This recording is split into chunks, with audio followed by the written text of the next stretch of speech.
Hello friends, welcome to நண்பா you and me channel.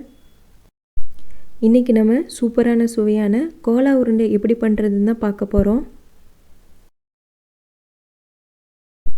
Cola உருண்டை பண்ணுறதுக்கு இன்றைக்கி பீஃப் 350 கிராம் நான் எடுத்திருக்கேன். 2 டேபிள் ஸ்பூன் பூண்டு, 1 டேபிள் ஸ்பூன் இஞ்சி, 7லேருந்து 8 வரையும் சின்ன வெங்காயம், 3 பச்சை மிளகாய், ஒரு 4லேருந்து 5 வரை சின்ன பல் தேங்காய் ஜாஸ்தியாக போயிட்டீங்க அப்படின்னா உங்களுக்கு ஷேப் கிடைக்காது. நம்ம பண்ண போகிற கோலா உருண்டை மெத்தட் ஒன்று தான். இதே மாதிரி தான் மட்டனும் வச்சு பண்ணலாம், சிக்கன் வச்சும் பண்ணலாம்.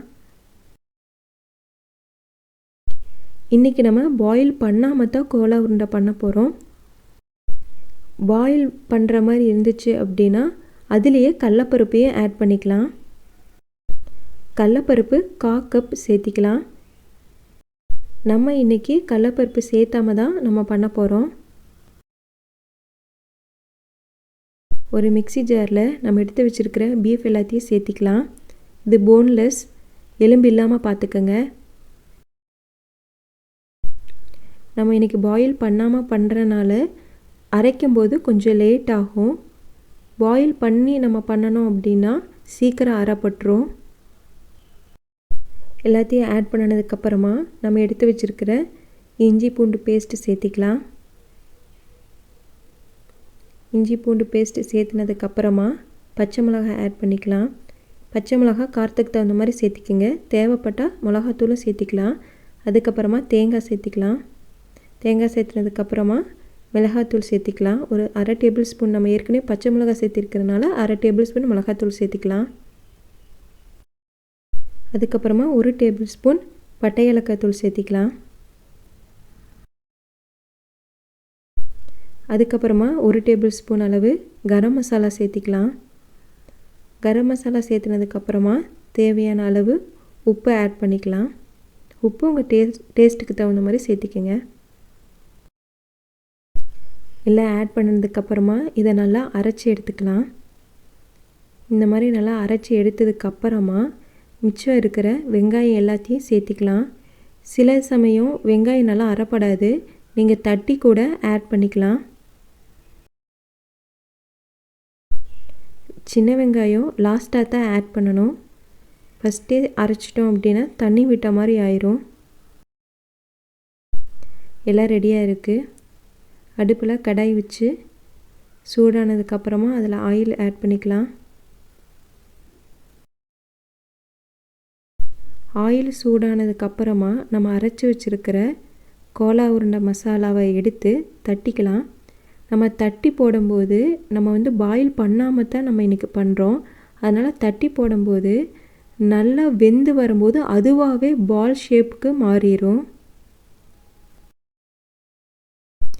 இந்த மாதிரி நல்லா தட்டி நம்ம எண்ணெயில் போட்டு பாயில் பண்ணும்போது வெந்து வரும்போது அதுவே பால் ஷேப்புக்கு மாறிடும். இதே நீங்கள் குக்கரில் வேக வச்சு போடும்போது நீங்கள் என்ன ஷேப்பில் பண்ணுறீங்களோ அதே ஷேப்புக்கு இருக்கும். ஆனால் கடலப்பருப்பு ஆட் பண்ணிக்கணும். கடலப்பருப்பு ஆட் பண்ணாமல் இருந்தீங்கன்னா இதே மாதிரி வெந்து வரும்போது பால் ஷேப்புக்கு மாறிடும்.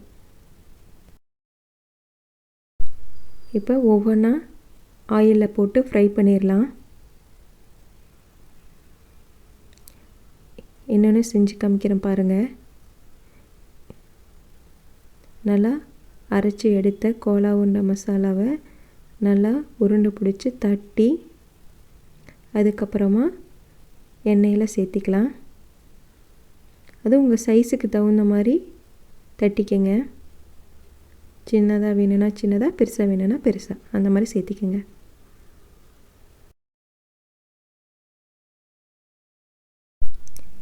இந்த மாதிரி எல்லாத்தையுமே தட்டி எடுத்து பொரிச்சிக்கலாம். 2 பக்கமே நல்லா வெந்து வர மாதிரி பார்த்துக்குங்க. வேகாமல் இருந்தால் பச்சை வாசம் அடிக்கும். 2 பக்கமே நல்லா வேகிற மாதிரி பாருங்கள். வெந்து வரும்போது அதுவாகவே பால் ஷேப்புக்கு மாறிடும். அப்போ நல்லா வெந்துருச்சுன்னு அர்த்தம்.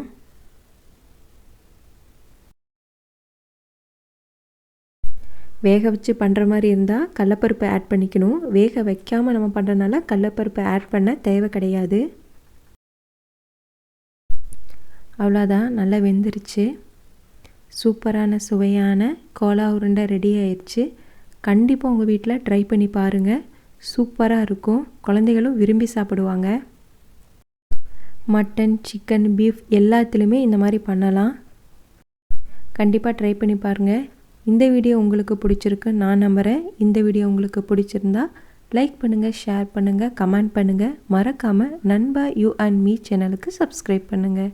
தேங்க்யூ.